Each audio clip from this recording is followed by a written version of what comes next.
जय गुरुदेव, जय महाकाली। आप सभी साधकों का जय महाकाली ज्योतिषम तंत्र निवारण केंद्र के आपके अपने इस चैनल पर स्वागत है।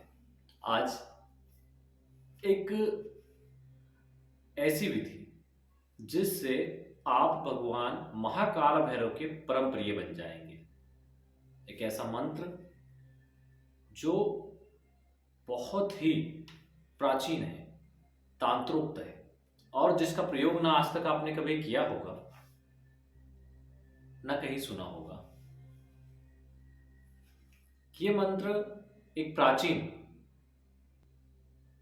भगवान महाकाल भैरव के मंदिर के मुख्य द्वार पर अंकित है। वहीं से एक वरिष्ठ गुरु भाई के द्वारा प्राप्त किया गया और सदगुरुदेव प्रदत्त काल भैरव सिद्धि के साथ इसको संपुटित किया गया। कई ऐसे अद्भुत मंत्र हैं जिनसे शीघ्रातिशीघ्र बड़ी बड़ी शक्तियों की कृपा प्राप्ति की जा सकती है। इस जबरदस्त मंत्र से इतनी सारी चीजें की जा सकती है।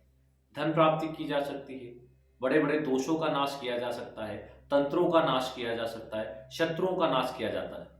जितने ज्यादा बीज मंत्र किसी मंत्र में होते हैं उनका कोई ना कोई मुख्य कारण होता है। जैसे नवाण मंत्र को ले ऐंग रिंग क्लिंग, बहुत से लोग उसको एम ह्रीम क्लीम पढ़ते हैं, म वकार लगाते हैं, लेकिन एक्चुअल में वो एंग हिंग रिंग क्लिंग है, ग वकार लगेगा।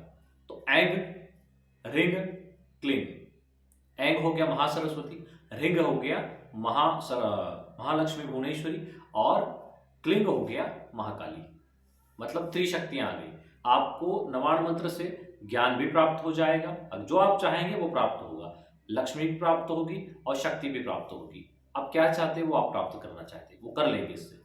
उसी प्रकार भगवान काल भैरव के इस विशिष्ट मंत्र से आप अनेक प्रकार की सिद्धियां प्राप्त कर सकते हैं, शक्तियां, ज्ञान, धन, शत्रुनाश। देखो, जीवन में हमेशा कोई एक ऐसा मंत्र अवश्य सिद्ध करके रखो। यदि किसी ने आपकी शक्तियां बांध दी, सब कुछ कर दिया, तो भी वो मंत्र आपको बचा लेगा, वो मंत्र आपको बचा लेगा। तो हमेशा एक ऐसा मंत्र अपने लिए रखो और उस मंत्र को ज्यादा से ज्यादा पहले उसको वाचिक रूप से सिद्ध करो और फिर उसको मानसिक रूप से भी सिद्ध करो, ताकि अगर किसी ने आपके मंत्रों का कीलन कर दिया तो केवल वाचिक पे होता है, मानसिक पे नहीं होता है, ध्यान रखना। हवन के माध्यम से स्वयं भी व्यक्ति अपना कीलन खोल सकता है। जब आश्रम पे ये सारी क्रियाएं हम सिखाएंगे, जब भी आश्रम पे हम बुलाएंगे और सिखाने की जो भी प्रक्रिया होगी वहाँ 2 या 3 महीने की, उसमें ये सारी चीज़ें सिखाएंगे कि कैसे मंत्रों के कीलन को खोलते हैं। कोई माइकालाल तांत्रिक नहीं है जो कीलन कर दे। बहुत सारी ऐसी चीज़ें हैं जो भी आप लोगों को जानना बाकी है। उससे पहले थोड़ा सा समझ लें कि हमारा जो फ़ोन उठाने का समय है वो 11 साढ़े 11 से बाद ही है। दिन में 4 बजे तक, 6 बजे तक भी उठा लेंगे, कोई दिक्कत नहीं है। ज़्यादा आप लगाएंगे तो फिर कोई मतलब नहीं है। बार बार फालतू मैसेज कोई ना करें, कोई काम की बात हो तो ही मैसेज हो। बाकी हम लाइव आते हैं दिन में, कभी भी नोटिफिकेशन चालू रखें, जो भी बात हो वहाँ पे रखें। काफ़ी देर लाइव रहते हैं, आप सवाल पूछ पूछ के थक जाएंगे, इतनी देर लाइव रहते हैं। हाँ, नहीं समय रहता तो हो सकता है 2-2 दिन लाइव ना आए, नहीं तो डेली भी आ जाते हैं, कोई ऐसा नहीं। लेकिन आप इस चीज़ को थोड़ा ध्यान रखें कि एक तो बार बार फ़ोन ना लगाएं। अगर एक बार हमने नहीं उठाया तो 5-10 मिनट बाद लगा के देखें और लगाएं दिन में 11 बजे के बाद, या फिर फ़ोन लगाने से पहले मैसेज करके आप समय ले ले बात करने का, क्योंकि हम हमारे काम में रहते हैं, आपके फ़ोन बार बार आते हैं तो फिर परेशानी होती है। तो इन चीज़ों को थोड़ा ध्यान रखें। जो लोग अपनी कुंडली विश्लेषण करवाना चाहते हैं, अपना नाम, जन्म तारीख, जन्म का समय, जन्म स्थान और कुंडली विश्लेषण शुल्क नीचे दिए गए नंबर पे डाल के उसका स्क्रीनशॉट लेके सारी डिटेल इसी नंबर पर व्हाट्सअप कर दें। जो ऑरा स्कैनिंग करवाना चाहते हैं, अपनी सर से पैर तक की फोटो जिसमें अंगूठी, तावीज, जूते, चप्पल कुछ पहना हो तो निकाल दें और अपनी फोटो डाल दें। उसका शुल्क 1100 रुपये है, कुंडली विश्लेषण का 501 रुपये। उसी नंबर पर डाल के उसका स्क्रीनशॉट व्हाट्सअप कर दें। मुख्य साधनाओं में श्री गणेश साधना के बाद भैरव साधना को प्राथमिकता दी गई है। हमने पहले भी कहा है कि अगर आपकी कुंडली के अंदर कोई दोष है तो साधना के क्षेत्र में पहले मत जाओ, पहले दोष निवारण कर लो, उसके बाद जाओ साधना के क्षेत्र में, तो आपको लाभ होगा। कई लोग, बहुत सारे लोग जुड़े हुए हैं और धन से परेशान है, जबकि इस पूरे चैनल पर एक से एक साधनाएं धन से संबंधित दी गई है और जिन लोगों ने की है उनको 100% रिजल्ट भी आए हैं। किसी ने अपना फंसा हुआ 3-4 लाख रुपए निकाला है, किसी ने 5 लाख निकाला है, किसी ने 10,000, किसी ने 20,000, किसी ने 2 लाख, जिसका जैसा पैसा जहां फंसा था उन्होंने निकाला है। आकस्मिक धन लाभ भी लोगों को हुए हैं। क्यों? क्योंकि इन प्रयोगों की प्रामाणिकता है, सतगुरुदेव द्वारा प्रदत्त प्रयोग है। तो जो लोग केवल देख के बैठे रहते हैं उन्हें कुछ नहीं मिलने वाला, जो करेंगे उन्हें ही मिलेगा, जो करेंगे उन्हें ही मिलेगा। तो बहुत से लोगों को हमने देखा है कि उन्हें धन की समस्या है लेकिन वो शमशान भैरव साधना कर रहे हैं, वो क्रोध भैरव साधना कर रहे हैं। हमें समझ में नहीं आता कि तुम्हें धन चाहिए, तो फाइनेंशियल परेशान हो तो तुम्हें क्रोध भैरव करने की क्या आवश्यकता है। अभी एक मैसेज आया था, साहब हमने क्रोध भैरव किया लेकिन उन्होंने स्वप्न में कुछ मदिरा वगैरह मांग ली कुछ। अरे भाई तुम कर क्यों रहे हो ये तो बताओ, तुम्हें आवश्यकता क्या है, क्या आवश्यकता है तुम्हें क्रोध भैरव की? तुम्हें पता है क्रोध भैरव क्यों किए जाते हैं? जब कोई बार बार साधना करने पर, एक साधना को आपने 10, 20 बार, 30 बार कर लिया और वो सिद्ध नहीं हो रही है, उसका रिजल्ट नहीं आ रहा है, और आपने खूब मेहनत की और जो अनुष्ठान बताए 1.25 लाख के अनुष्ठान कर दिया आपने, यंत्र माला के साथ कर दिया, फिर भी नहीं आ रही, तब आपको क्रोध भैरव का अनुष्ठान किया जाता है। पहले अनुष्ठान में क्रोध भैरव की कृपा प्राप्ति और दूसरे अनुष्ठान में उस जिस शक्ति की आपने साधना की और नहीं है उस पर प्रयोग किया जाता है। और क्रोध भैरव की भी अलग अलग मंत्र है। ओम वज्र ज्वालेन हन सर्वभूतान हुम फट, ये है उन शक्तियों पे प्रहार करने के लिए मंत्र। लेकिन इसके भी प्रयोगिक विधि है कि इसको कैसे चलाया जाए। ये सब चीजें सीखना पड़ती है। लोग सीधे बैठ जाते हैं, थोड़ा सा यूट्यूब पे देख लिया या कुछ पढ़ लिया, बड़ा जोश आ जाता है, अरे वाह सीधे क्रोध भैरव को ही सिद्ध कर लो सब चीजें आ जाएगी। इतना आसान नहीं है। चीजों को समझिए कि करना क्या है, लक्ष्य क्या है। बहुत से लोगों को फोन आते हैं, साहब हम कर्ण पिशाच नहीं करे, साहब हम ये चाहिए क्या जीवन में, तो बोलते धन चाहिए। तो लक्ष्मी जी क्यों नहीं? बोले वो सिद्ध नहीं होगी। तो तुम्हें कैसे पता कि कर्ण पिशाच नहीं सिद्ध हो जाएगी? तुम्हें कैसे पता कर्ण मातंगी सिद्ध हो जाएंगी? उन्हें उससे कोई मतलब नहीं, उन्हें तो बस दिमाग में बिठा लिया उन्हें करना है। ऐसा नहीं होता है। चीजों को समझो कि आपको करना क्या है और क्या करना है, ये आपकी कुंडली से पता चलेगा, हस्तरेखा से पता चलेगा, और उसके अनुसार साधना करो। किसी की देख ली, किसी सुन ली अपन ने किसी चीज को, या कुछ वीडियो देख लिया, उससे नहीं होता है। 52 भैरव है, मुख्य रूप से अष्ट भैरव है।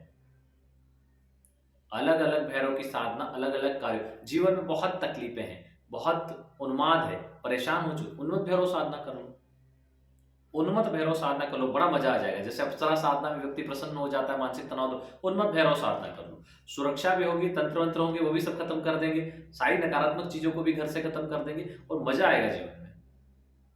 उन्मत्त भैरव साधना लोग वो नहीं करेंगे, तो कर्ण पिशाच नहीं करना है। जीवन को और ज्यादा, जितना दुखी उससे ज्यादा दुखी बनाना है उनको। बोलते साहब 7 दिन में जिन सिद्ध कर लेंगे हम, वो 7 दिन वाली साधना कर लेते। बोला गुरु दीक्षा ली? नहीं। माला कैसे चलाते हैं? बोले नहीं मालूम। हाँ लेकिन जिन जरूर तुम सिद्ध करो। बोला तुम तो जरूर सिद्ध कर लोगे, तुम करो। बोलो 7 दिन क्या 7 जन्म करो तो तुमसे नहीं होगा। साधना के लिए बहुत सी चीजें जरूरी है।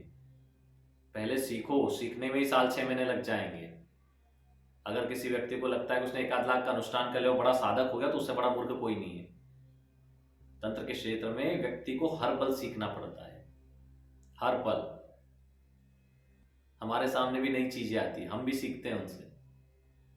जो पीछे हुआ है, जो किया है, जो कर लिया है, वो तो ठीक है अपनी जगह, लेकिन आगे तो अथाह समुद्र है ज्ञान का, उसको पार करना है, उसको सीखना है। और एक साधक में अहंकार नहीं होना चाहिए, हमेशा सीखने की भावना होनी चाहिए। अगर आपके पास कोई आया, आप दरबार भी लगाते हो और आपके पास कोई आया और उसके पास कोई ज्ञान है, तो उसको समझो, सीखने की कोशिश करो। क्या पता वो आपसे बेहतर हो। क्योंकि तंत्र के क्षेत्र में कह नहीं सकते कि गद्दी पे बैठा हुआ है बेहतर है या नीचे बैठा हो सकता है उसके पास भी कोई विशिष्ट सिद्धि हो। आपकी परीक्षा लेने आया हो, पता ही नहीं चले आपको ही बांध के चला जाए, बंधन करके चला जाए। तो विनम्रता रखो, विनम्रता रखोगे तो ऐसी स्थितियां कभी नहीं बनेगी। और जहां अहंकार का प्रवेश हो गया, अहम और मैं का प्रवेश हो गया, सब खत्म, वहां कुछ नहीं होना। तो विशिष्ट तौर पर जब आप कोई विशिष्ट साधना को करते हो तो आप में उच्चाटन आदि क्रिया भी आती है कि अब इस साधना को नहीं करना, छोड़ दो, इससे कुछ नहीं होगा। लेकिन जो व्यक्ति डटा रहा वो जीत जाएगा, और जो बस अब नहीं करना है, छोड़ दिया, खत्म, वो कुछ नहीं कर पाएगा। बहुत से लोगों को हमने सुना है कि सब हम पानी देते हैं, पीपल को चढ़ाते हैं, ये करते हैं, वो करते हैं।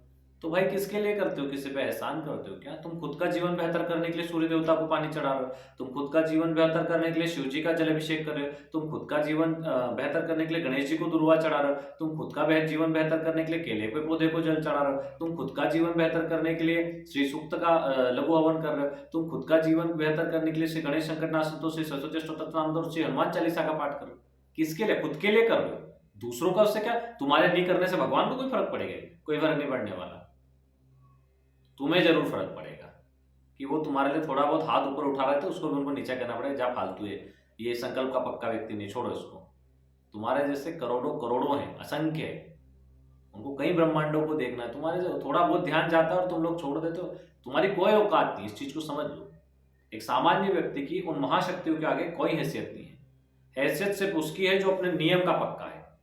मुझे पानी चढ़ाना है 4 बजे तो चढ़ाऊंगा, मुझे 7 बजे पानी चढ़ाना है तो चढ़ाऊंगा, चाहे कुछ भी हो जाए, मुझे आज ये कार्य करना है। बहुत सी जगह क्या होता है, आप श्री सूक्त का लघु हवन करें, आपके कामकाज बहुत अच्छा चलने लग गया, आपने व्यापार या नौकरी लग गई, फिर आप क्या करते हो?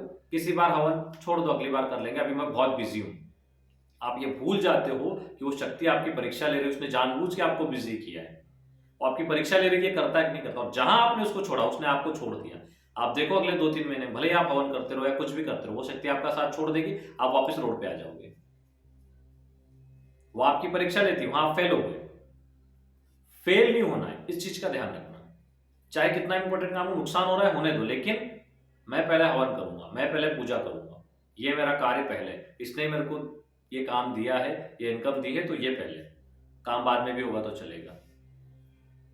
नींद को छोड़ दो, सोऊंगा 1 घंटा कम, 1 घंटा इधर दूंगा, रात को 1 घंटा कम सोऊंगा, लेट सोऊंगा 1 घंटा, ये काम पहले करूंगा। तो इस टाइप से इस चीज को इंपॉर्टेंट दो जो आपको सब कुछ दे सकती है। एक नौकरी में आप बिजी हो गए तो उसको मत, एक जैसे 50 नौकरियां वो दे देगी ये चीज, क्योंकि इसी ने आपके योग बनाया, नहीं तो इतने समय से तो आप फालतू बैठे थे। अभी थोड़ी देर पहले एक मैसेज आया था कि वो काफी समय से बेरोजगार थे, उन्होंने कुंडली विश्लेषण करवाई थी और कुछ उपाय दिए, अभी कुछ ही दिनों बाद उनकी नौकरी लग गई, बता रहे थे 15,000 रुपये सैलरी। कहने का ये मतलब है कि जब आपको उन उपायों से, उन शक्तियों की साधना पूजा से कुछ मिलता है तो उनका अपमान मत करो, उसको दैनिक रूप में और ज्यादा बढ़ा दो उनकी पूजा, ताकि और जल्दी से जल्दी उस जिस लाइन में आप गए उसमें आपकी ग्रोथ हो जाए। आपकी जो कुंडली में इनकम का कारक ग्रह है उसका लगातार मंत्र जाप करो, जिससे कि इनकम और बढ़ जाए। उससे संबंधित साधना को फोकस करो, उसकी इष्ट देवी देवता की साधना पे फोकस करो तो और ज्यादा इनकम बढ़ जाए। तो जब आप इस प्रकार से कार्य करोगे तो आपको लाभ होगा, लेकिन आप तो बस छोड़ देते हैं बीच में, फिर डबल पकड़ोगे तो उसका कोई रिजल्ट नहीं आना। ध्यान रखना, मान लो आप लगातार श्री सूक्त कर रहे हो पर आपने काम के बहाने या नहीं या फलाना डिकना जो भी, मुझे बाहर निकल गया था, रात को लेट आया गुरुजी, क्यों? सुबह निकलने से पहले कर देता भाई, 4 बजे 5 बजे उठ के कर देता सुबह से। केवल लोगों को बहाने चाहिए, क्यों वहां पे गया, पहले करके जाता है, यहां से इतना टाइम नहीं था क्या? आधा घंटा लेट, गाड़ी पंचर हो जाती तो भाई ये भी तो सोचो कि गाड़ी पंचर हो जाती तो लेट होते ना, तो आधा घंटा लेट करके जाओ यहाँ पे सारा काम। क्योंकि एक बार कोई शक्ति नाराज हो गई वो फिर नहीं आती है, इस चीज का ध्यान रखिए। वो आपका, क्योंकि वो समझ जाती है कि यहाँ पे सम्मान नहीं, शक्तियां केवल नियम के पक्के व्यक्ति का ही सम्मान करती है, ये चीज ध्यान रखना। जो नियम का पक्का नहीं उसकी शक्तियां बिल्कुल भी वैल्यू नहीं करती है, ये चीज ध्यान रखें आप। पितृदोष वाले हो, काल सर्प दोष वाले हो, गंभीर रूप से ले अपने दोषों को, वरना जीवन बड़ा ही तकलीफ में हो जाता है। इनके निवारण करवा ले, तभी लाभान्वित होंगे। आइए विषय वस्तु पर आते हैं, और जिस साधना के लिए देखो, इतना समझाने का कारण क्या है? अगर हम सीधे भी आपको सारी डिटेल दे दें, 2 मिनट की डिटेल होती है, लेकिन उसके लिए 15-20 मिनट का वीडियो क्यों बनता है? इसलिए बनता है कि आपको समझ में आए कि केवल प्रारूप जो आपने समझा है, उतने को कर लेने से कुछ नहीं होने वाला। उस शक्ति के संबंध में समझिए। आपको कौन सी साधना करनी है, उस संबंध में समझिए। बहुत से लोग प्रत्यक्षीकरण के लिए साधना करते हैं और दिमाग में ये रहता है जब प्रत्यक्षीकरण हो जाएगा तो ये वरदान मांग लूंगा, ये करूंगा, वो करूंगा। अरे नहीं होना है भाई, तुम्हें ये नहीं सोचना है। तुम्हें ये सोचना है कि उस परमेश्वर, उस परम शक्ति के अगर मुझे दर्शन हो गए तो मेरा जीवन धन्य है, चाहे कुछ प्राप्त हो या ना हो, बस दर्शन हो जाए बस। और मैं जाप कर रहा हूं तो बिल्कुल होंगे, क्योंकि ये विधि सटीक है, ये मंत्र सटीक है, तो क्यों नहीं होगा। और मंत्रोधीनो देवता, जब लिखा गया है तो सत्य ही होगा। ये विश्वास होना चाहिए, तभी उसके लाभ होते हैं। कि साधना को आप किसी भी अष्टमी से स्टार्ट कर सकते हैं। क्या करना है? शत्रु बाधा है तो दक्षिण मुखी होकर करें। यदि मान सम्मान प्राप्ति के लिए करना है तो पूर्व मुखी होकर करें। यदि किसी अन्य सिद्धि के लिए इस साधना को करना है तो पश्चिम मुखी होकर करें। और यदि धन प्राप्ति के लिए करना है इसको तो आप उत्तर मुखी होकर करें। वैसे इसके बीज मंत्र सारी ही चीजों को देने वाले हैं एक साथ, लेकिन दिशा का फिर भी महत्व बढ़ता है। उस तत्व की ओर इसका प्रभाव ज्यादा हो जाएगा जिस दिशा में आपने इसको बैठ के किया है। उत्तर मुखी हो, एक बाजोट लगाएं, बाजोट पर काला कपड़ा, बाजोट की हाइट आपकी नाभि से ऊपर होनी चाहिए थोड़ी, वहां पर काला कपड़ा बिछाएं, उसके ऊपर एक प्लेट रख दें, प्लेट में फूल रखें, किसी भी प्रकार के चलेंगे, और महाकाल भैरव यंत्र को उस पर स्थापित करें। काली हकीक माला का प्रयोग होगा या रुद्राक्ष माला का प्रयोग भी आप कर सकते हैं। महाकाल भैरव यंत्र को आप स्नान करवाएं पंचामृत आदि से, फिर शुद्ध जल से वहां पर स्थापित करें और सिंदूर से पूजा करें। चावल अर्पित करें, अक्षत सिंदूर में उनको भी कर लें। यदि धन लाभ के लिए कर रहे हैं तो घी का दीपक, शत्रुनाश के लिए कर रहे हैं तेल का दीपक, मान सम्मान आदि है किसी सिद्धि प्राप्ति के लिए घी का, शत्रुनाश में तेल लगेगा, सरसों तेल जो दक्षिण मुखी होकर होता है। अब इसमें आप कर रहे हैं उत्तर, घी का दीपक प्रज्वलित कर दें, दीपक का पूजन करें। पूजन करने के पश्चात हाथ में जल लेके ओम विष्णवे ओम विष्णवे ओम विष्णवे जम्बू द्वीपे भारत खंडे, जैसे यहाँ पे मध्य प्रदेश राज्य, नर्मदा नदी दक्षिण तटे, ठीकरी नामक ग्राम, जैसा भी आपका हो एरिया उस हिसाब से बोले, अपना मास तिथि आदि बोले, अपना नाम गोत्र, और कहीं कि मैं भगवान काल भैरव की, भगवान महाकाल भैरव की सिद्धि प्राप्ति, कृपा प्राप्ति एवं सर्व प्रकार से मेरे मंगलों के लिए ये मंत्र जप कर रहा हूँ, ये साधना कर रहा हूँ। भगवान महाकाल भैरव मुझ पर प्रसन्न हो और सर्वत्र मेरी विजय करे, मान सम्मान धन सिद्धि शक्ति बुद्धि में अतुलित वृद्धि करे, ऐसा बोल के जल छोड़ दें, और शीघ्रातिशीघ्र करें ऐसा बोल के जल छोड़ दें। अब उसके बाद आपको माला का पूजन करना है। माला पूजन करने के पश्चात, ये हो सके तो भगवान काल भैरव का एक फोटो भी रखें।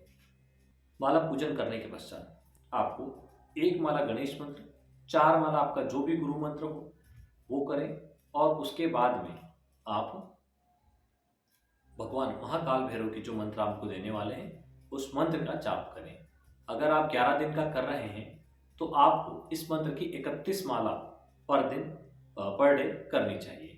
अगर 1.25 लाख का अनुष्ठान कर रहे हैं तो आपके हिसाब से 11, 21, 31 या 41 दिन का आप संकल्प ले सकते हैं। अगर 11 दिन कर रहे हैं तो कम से कम 31 माला पर डे होनी चाहिए। आखिरी दिन जब ये पूरा हो जाए आपका जाप तो इसका दशांश जाप कर लें, यानी टोटल जाप का 10%। उसके बाद यानी 11 दिन का लिया है आपने तो 12वें दिन आप यंत्र माला आदि को बहते हुए जल में विसर्जित कर दें, भगवान से क्षमा प्रार्थना आदि कर लें, या फिर 12वें दिन आप चाहें तो 5 बालकों को भोजन करवा दें, और साथ में अगर 5 कन्याएं मिल जाए तो बहुत बढ़िया, 10 को भोजन करवा दें। भोजन करवाने के बाद उनके पैर छू के आशीर्वाद ले लें और फिर सामग्री को विसर्जित कर दें। तो आपकी साधना से आपको भगवान काल भैरव की परम कृपा की प्राप्ति अवश्य होती है। वैसे प्रत्यक्षीकरण में हमने पहले भी बोला है कि यदि प्रत्यक्षीकरण में आपको बैठना है तो 41 दिन का इसका संकल्प लें। एक कमरे में पूरा बंद होके करें, किसी से बातचीत नहीं करना, किसी से कुछ नहीं करना, कमरे में इसी टाइप से पैक हो जाना, मोबाइल का यूज़ नहीं करना। आपको एक चीज़ और ध्यान रखना है इसमें कि आप मंत्र जाप कर लें, उसके बाद श्री काल भैरव अष्टक का जरूर पाठ करें। इसका साधना के पहले काल भैरव कवच का पाठ कर लें और साधना के बाद में श्री काल भैरव अष्टक का पाठ कर लें। मंत्र जाप से पहले काल भैरव कवच का पाठ करें, मंत्र जाप के बाद काल भैरव अष्टक का पाठ करें। दोनों हम डिस्क्रिप्शन में दे देंगे। इस प्रकार अगर आप साधना करते हैं तो उसका रिजल्ट बहुत अच्छा आता है। जो 41 दिन वाली प्रत्यक्षीकरण की साधना करते हैं उनमें कवच पहले हो गया, काल भैरव कवच, उसके बाद में मंत्र जाप आदि हुए, उसके बाद में स्तोत्र। तो स्तोत्र को यहाँ पे बढ़ा दें। जैसे रात्रि को आप मंत्र जाप कर रहे हैं, ठीक है, रात्रि को 10 बजे से आप 2 बजे तक मंत्र जाप करते हैं और उसमें सुबह 4 बजे से 8 बजे तक मंत्र जाप करते हैं, तो फिर आपके पास जो टाइम होता है सुबह का 10 बजे से वापस 2 बजे तक का, इस बीच आप स्तोत्र पाठ कर लें, क्योंकि इसमें सोने का समय बहुत कम होता है। प्रत्यक्षीकरण साधनाओं में व्यक्ति को पूर्ण रूप से मगन हो जाना चाहिए, धुन हो जानी चाहिए, तब जाके प्रत्यक्षीकरण साधनाएं सिद्ध होती है। जब उसका पूरा मन एकाग्र हो जाता है केवल मंत्र जाप साधना पे, और आप लगातार भगवान पे, उसके पहले जब आप साधना करें उसके पहले आप भगवान भैरव के बारे में जितना पढ़ सकते हैं पढ़ लें, क्योंकि जब आप साधना से फ्री होंगे तो लगातार आपको उनका चिंतन ही करना है। उनके चिंतन से ही उनकी कृपा की प्राप्ति होगी। लगातार उनका चिंतन करेंगे, किस प्रकार उन्होंने कहाँ क्या युद्ध किए, किस प्रकार उनकी उत्पत्ति हुई, क्या क्या उन्होंने किया, ये सारा आप चिंतन करेंगे, तब उस चिंतन से ही आपको उनकी कृपा की प्राप्ति होगी। तो ये सारी चीजें जरूरी है प्रत्यक्षीकरण साधना के लिए। हर साधना में होता है जरूरी कवच और स्तोत्र। लेकिन लोग क्या करते हैं, भूत की साधना में हनुमान जी का कवच लगा लिया, चुड़ैल की साधना में नरसिंह जी का कवच लगा लिया, तो वो साधना ही नहीं होती है। क्योंकि आपने क्या किया कि बुला लिया भूत को और हनुमान जी का कवच लगा लिया। अब हनुमान जी का कवच दूर से अगर भूत को दिखेगा तो उसने आना है क्या, आएगा ही नहीं। हनुमान जी के नाम से नहीं आते तो वैसे कैसे आ जाएगा। तो ये बहुत सारी चीजें हैं, इनको समझना चाहिए लोगों को पहले। इसलिए जिस शक्ति की आप साधना कर रहे हैं कवच उसी शक्ति का लगेगा। अब बहुत से लोगों को ये होता है कि साहब हमने कवच सिद्ध नहीं किया है तो फिर हम क्या करें। कोई जरूरत नहीं है। अगर आपने कवच सिद्ध नहीं भी किया है तो भी आप उस कवच का पाठ करेंगे, वो काम करेगा, क्योंकि उस कवच से अन्य कोई शक्ति नहीं आ पाएगी, क्योंकि आप उस संबंधित देवता की साधना में, तो कवच तो साधना समय में आपको यूं भी सिद्ध हो जाएगा हमेशा के लिए। अगर आपने 11 दिन, 21 दिन, 41 दिन की साधना की तो कवच और स्तोत्र दोनों सिद्ध हो जाएंगे आपको। और इनके कैसे प्रयोग करना है वो भी किसी दिन हम आपको बताएंगे, विस्तृत वीडियो बनाकर इसका। आज के लिए फिलहाल इतना ही। जय गुरुदेव, जय महाकाली।